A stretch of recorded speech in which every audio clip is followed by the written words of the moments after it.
For years, Max stretched his paws through the rusted chain, longing for love. No one stopped. No one cared. He was just another forgotten soul in a backyard full of dirt and silence.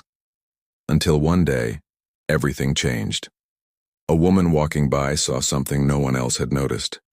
What she did next would rewrite his fate forever. Max didn't remember life before the chain. It had always been there, cold, heavy, unforgiving.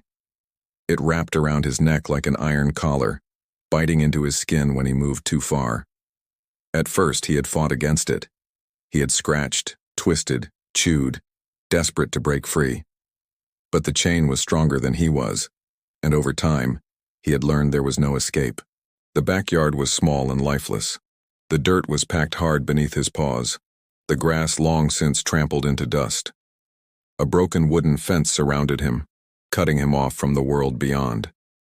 Sometimes he would catch glimpses of it through the cracks, flashes of color, moving shapes, shadows of a life he would never know. His food bowl sat empty more often than not, rusting under the sun. His water dish, if it was ever filled, dried up too quickly. In the summer, the heat scorched his fur, the ground beneath him burning his paws. In the winter, the cold cut through him like a knife, his body shivering against the biting wind. There was no shelter, no warmth, no comfort. Only time. Endless, agonizing time. He had once been strong. He had once been proud. His body had carried muscle. His coat had been thick and full. Now his ribs pressed against his skin, his legs weak from disuse. His fur was dull and matted, patches missing from where he had scratched too hard. But worse than the hunger, worse than the thirst, was the loneliness. The world beyond the fence was full of life. He could hear it every day. Children laughing, cars passing, voices rising and falling in conversation. He had once known voices like that, voices that meant love, that meant safety.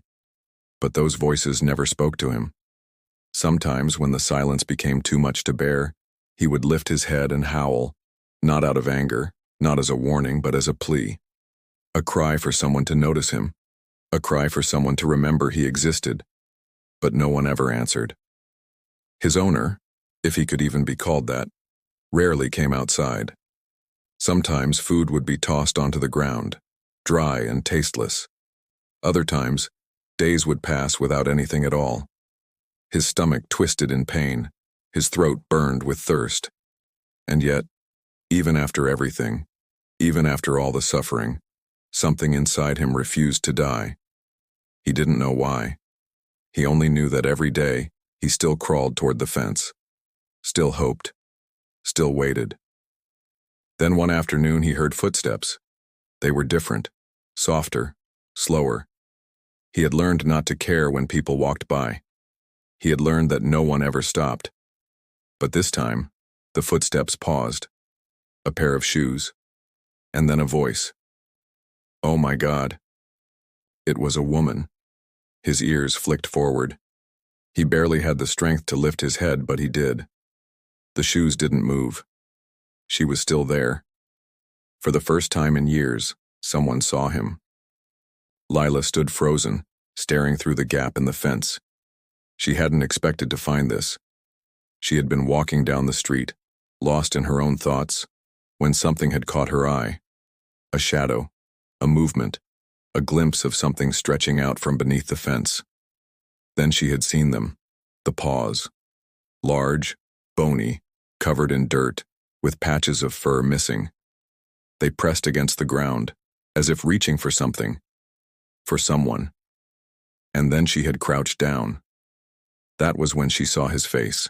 Max lifted his head slowly, almost like he wasn't sure if she was real. His dark eyes, sunken from hunger, locked onto hers. His ears twitched slightly, but he didn't move. He was waiting. Lila's heart clenched. How long had he been like this? How many people had walked past this fence without ever noticing him? She swallowed hard, scanning his body. Thin, too thin. His ribs pressed against his skin, his legs trembling even though he was barely holding himself up. His fur was patchy and dull, covered in dirt and old wounds. Around his neck, a thick, rusted chain kept him in place, its length digging into his skin. A lump formed in her throat. He had been here for a long time. Alone, she reached a hand toward him, slow and careful. His ears flicked again, but he didn't pull away.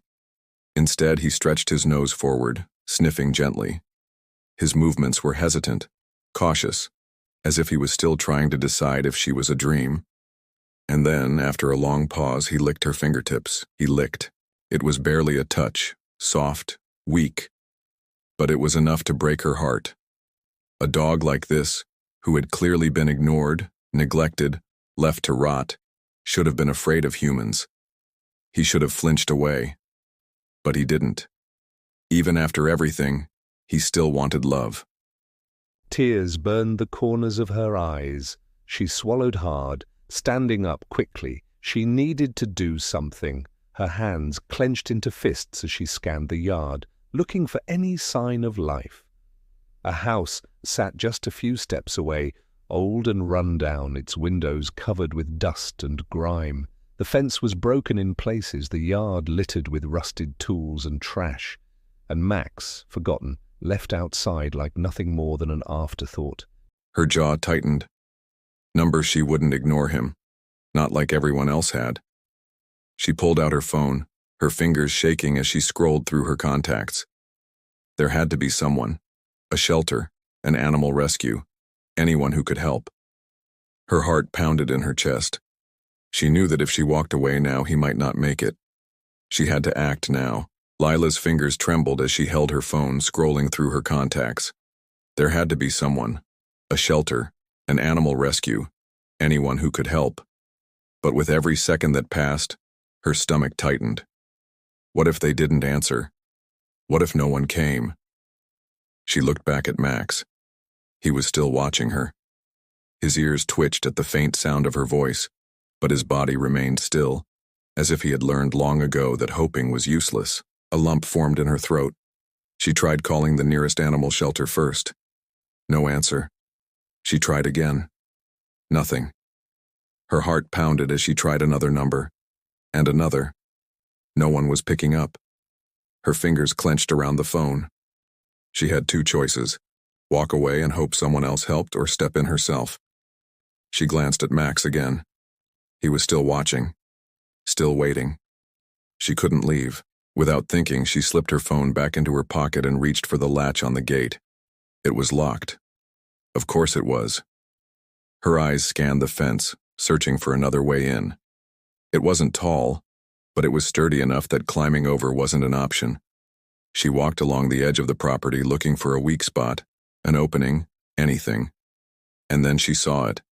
Near the back of the fence, a few old wooden boards had rotted away, leaving a gap just big enough for her to squeeze through. She hesitated for half a second before dropping to her knees, crawling through the tight space, feeling dirt and dry grass press against her palms.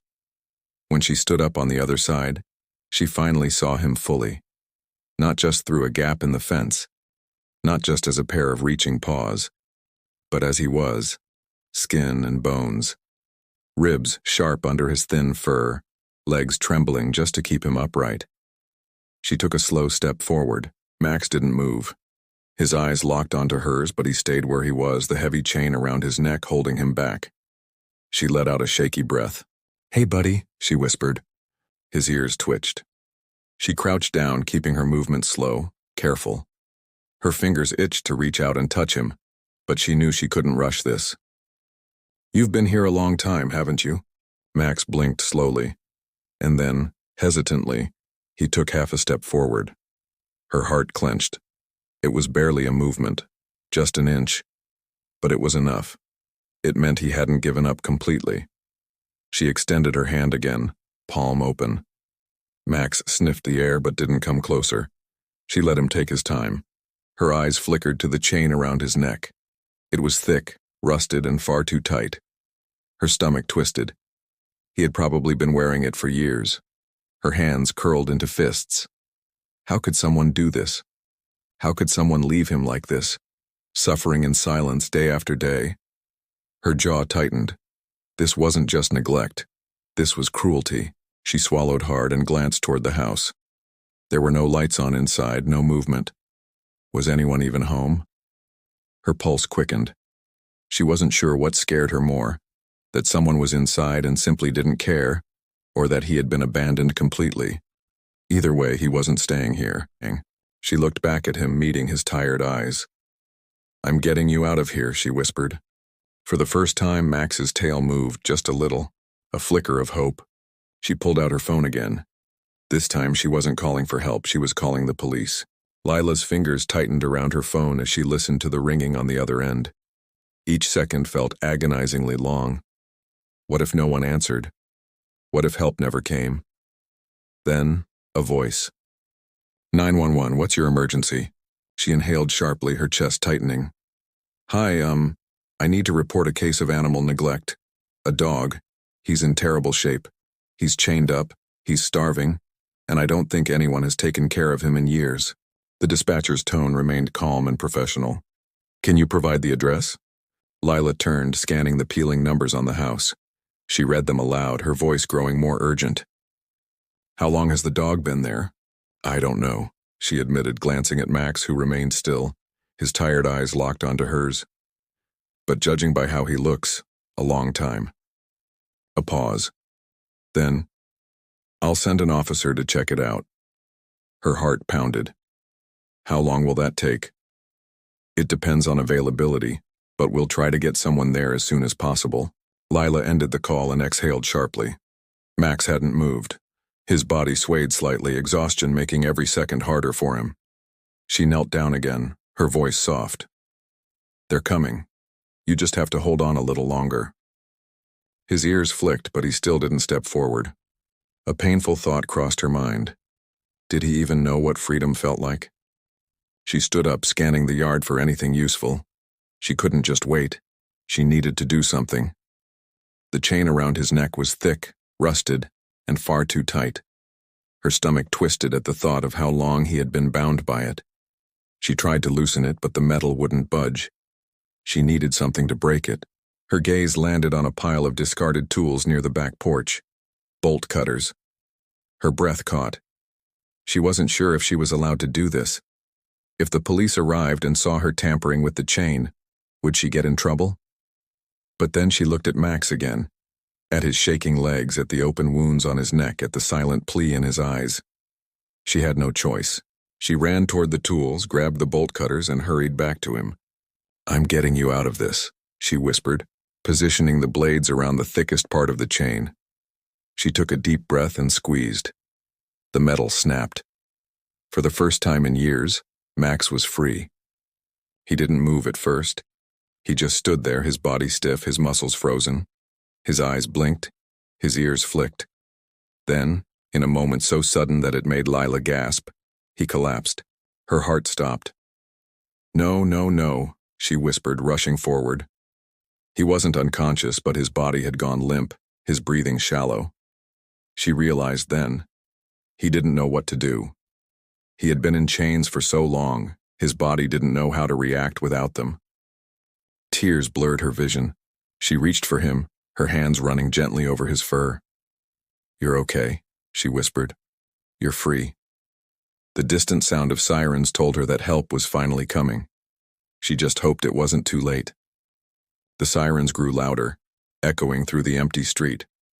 Lila barely noticed the flashing lights as a patrol car pulled up, followed closely by an animal control vehicle. Max was still lying on the ground, his breathing slow and shallow.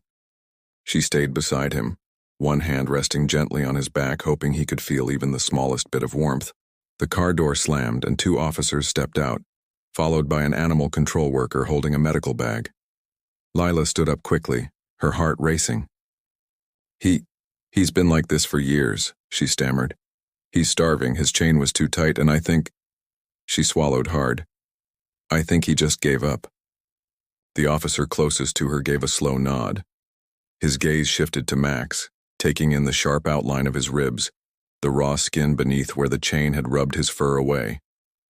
Jesus, he muttered under his breath. The animal control worker knelt beside Max, checking his breathing, his heart rate. He's weak, but he's holding on, she said, her voice calm but urgent. She turned to the officer. "We need to get him to the shelter's vet clinic. He doesn't have much time." Lila's chest tightened. "Is he going to make it?" The woman hesitated, then met Lila's eyes.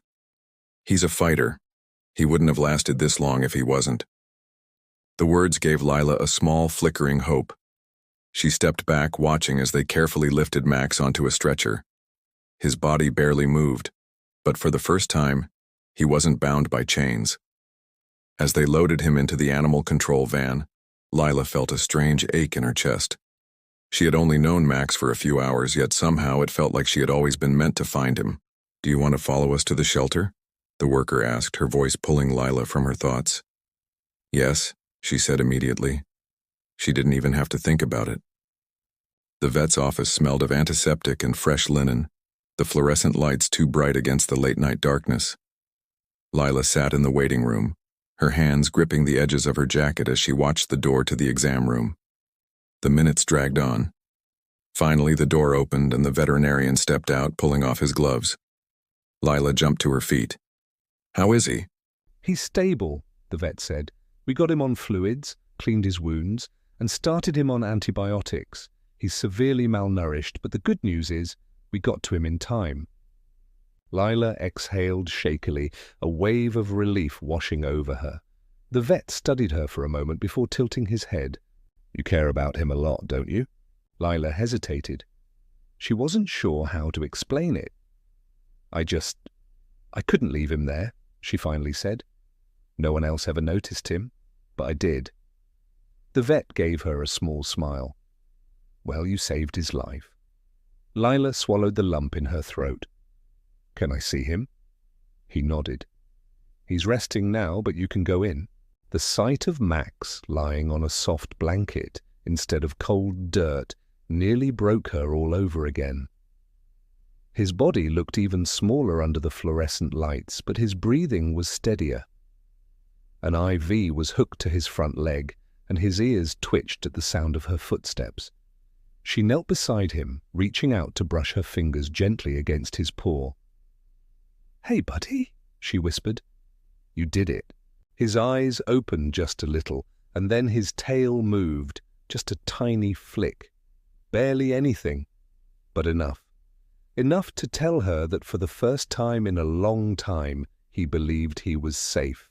Lila smiled through the tears stinging her eyes. For the first time, Max was finally free. Max's recovery was slow, but every day brought a small sign of progress. For the first few days, he barely moved. He spent most of his time curled up in his blanket at the shelter, his body still too weak to do much else. The veterinarians monitored his health closely, making sure he was eating, staying hydrated, and regaining his strength. Lila visited him every day. At first, he barely reacted. He would lift his head slightly when she spoke, his ears twitching at the sound of her voice, but he never tried to stand, never showed much energy. Still, she never stopped coming. She would sit beside him for hours, talking softly, letting him get used to her presence. She told him about her day, about how much she wished she could take him outside, about how the world wasn't as cruel as the one he had known. And then, one afternoon, everything changed.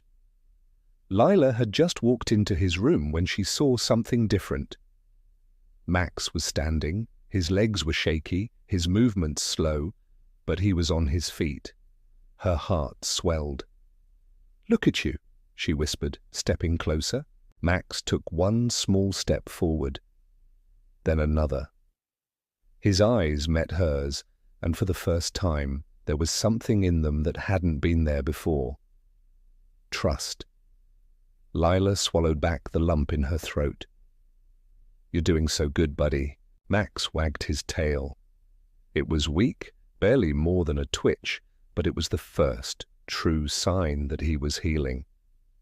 Not just physically, but emotionally. Lila sank to her knees, reaching out carefully. This time, Max moved toward her.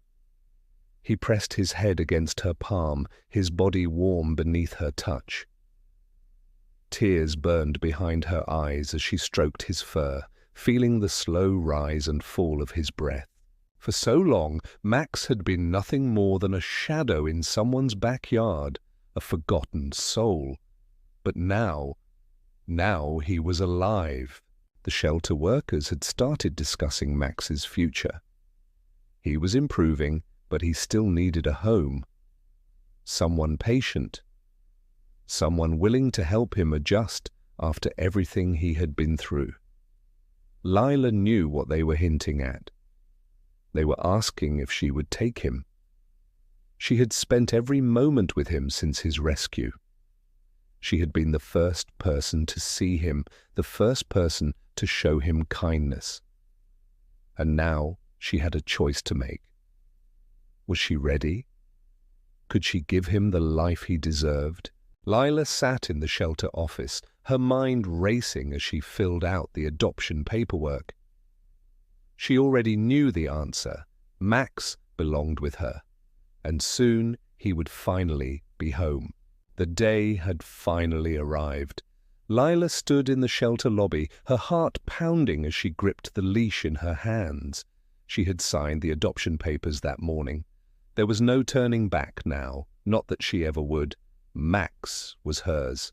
A worker led him out of the back room, and Lila felt a lump form in her throat as she saw him. He looked so different from the dog she had found that day behind the fence.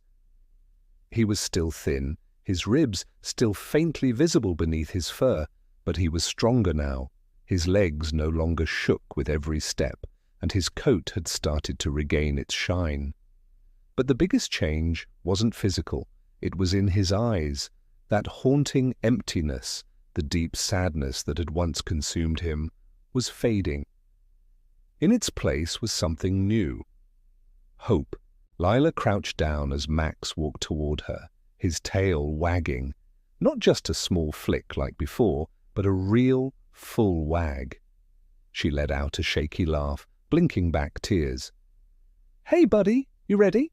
Max pressed his nose into her shoulder. Lila's chest tightened. He wasn't just ready, he was home. Lila opened the car door, watching as Max hesitated. He had never known what it was like to ride in a car. He had never experienced the excitement that most dogs had, sticking their heads out the window, feeling the wind in their fur. She knelt beside him, speaking softly. "It's okay, I'll be right here." Max looked at her, then at the open door, and then he stepped inside. Lila smiled, moving to the driver's seat. She started the engine and glanced at him through the rearview mirror. He was sitting still, unsure, but his eyes remained calm. "You're doing great," she murmured as she pulled onto the road. And then something incredible happened. Max turned his head toward the window, and for the first time in his life, he watched the world move. The trees, the houses, the people walking down the street, it was all new to him. He had spent so many years staring at the same backyard, the same fence, the same patch of dirt. But now the world was his.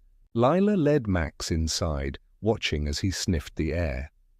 Her apartment was small but cozy. A soft dog bed sat by the couch, and a bowl of fresh water was waiting for him in the kitchen. She had bought him toys, but she wasn't sure if he even knew how to play. Max took slow steps across the floor, his paws clicking softly against the hardwood. Lila sat down, giving him space to explore. He sniffed the couch, the rug, the walls. Then he turned and walked straight to her. Without hesitation, he curled up at her feet. Lila's throat tightened. "You really trust me, huh?" she whispered. Max lifted his head and pressed his nose into her palm. Lila stroked his fur, feeling the warmth of his body against her legs. "You're home, Max," she murmured. "Forever." He let out a deep, contented sigh. For the first time in his life, he belonged. And for the first time, he fell asleep, feeling safe. Max was unrecognizable. His ribs were no longer visible, his fur had grown back thick and soft, and his eyes were full of life. Every morning he waited by the door, his tail wagging, excited for his walk. Every night he curled up beside Lila on the couch, pressing his head against her lap as she stroked his fur. He had gone from being a forgotten, broken soul in a backyard to a loved and cherished part of a family. Lila often thought about the day she had found him. How many people had walked past that fence, never stopping? She was grateful she had. Max had saved her as much as she had saved him. Because love, real, unconditional love, had healed them both.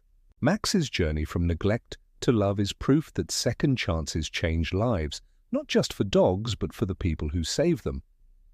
If this story touched your heart, subscribe to the channel, like this video, and share it with someone who believes in rescue and redemption. Every animal deserves a home. Be the reason a life changes today.